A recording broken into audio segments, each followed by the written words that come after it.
હવ ડાયરો ગાડીમાં ખડકાઈ ગયા છે અને આ બાજુ તો અમારા બે વીરા ગાડી સાફ કરી રહ્યા છે અને જઈએ છીએ અમે ભાઈ અહીંયા સુરતમાં અટલ આશ્રમ છે, બહુ સરસ મજાનો આશ્રમ છે અમારા બટુકગીરી બાપુનો.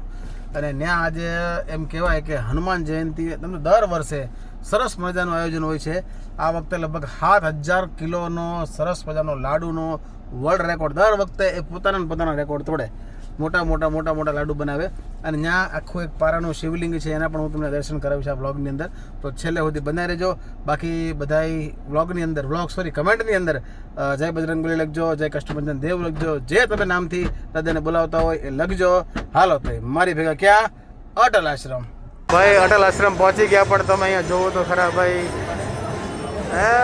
પૂરેપૂરો ભક્તિભર્યો માહોલ છે અને ભક્તોની ભીડ એમ કહેવાય કે ચારો તરફ જ્યાં તમે જોવો ત્યાં. અને આવો માહોલ દર વર્ષે આવો માહોલ હોય છે.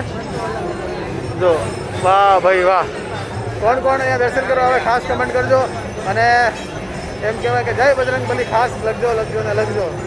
જો અહીંયા આ બટુકગીરી બાપુ આપણે આમનો આશ્રમ છે, બહુ સરસ મજાનો આશ્રમ છે. ખાસ એકવાર આવજો. અહીંયા મહાદેવજીનું મંદિર છે, પારાના મહાદેવજી છે, એના પણ ખાસ દર્શન કરજો. અહીંયા પણ મંદિર છે. ચલો આપણે જરાક આગળ જઈએ.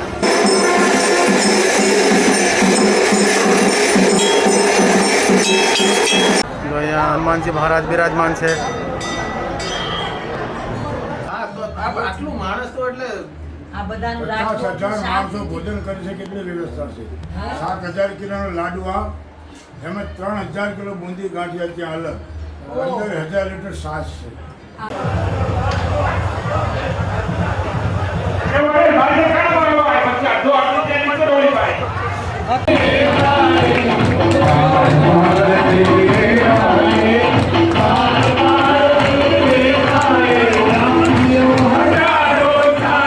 કાલે ત્યાં ભક્તોની ભીડ એટલી બધી હતી ને એટલે આગળ તો હું શૂટ જ ન કરી શકું.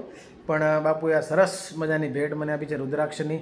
મને મારી વાલીને, અમારા કબીરભાઈને મને છે આ પંચમુખી રુદ્રાક્ષ છે. અમારા કબીરભાઈને તો સપ્તમુખી આવ્યો ને, સપ્તમુખી રુદ્રાક્ષની એવું છે નહીં, આપણે બેને પંચમુખી છે. હા, તો ખરેખર આનંદ મંગલને મોજ છે. બાકી કમેન્ટની અંદર એમ કહેવાય કે જય બજરંગબલી લખવાનું ભૂલતા નહીં. ફરી નવા બ્લોગમાં મળશું અને તમે હનુમાન જયંતિ ક્યાં ઉજવી ખાસ જરાક જણાવજો. હાલો ફરી મળશું ત્યાં સુધી.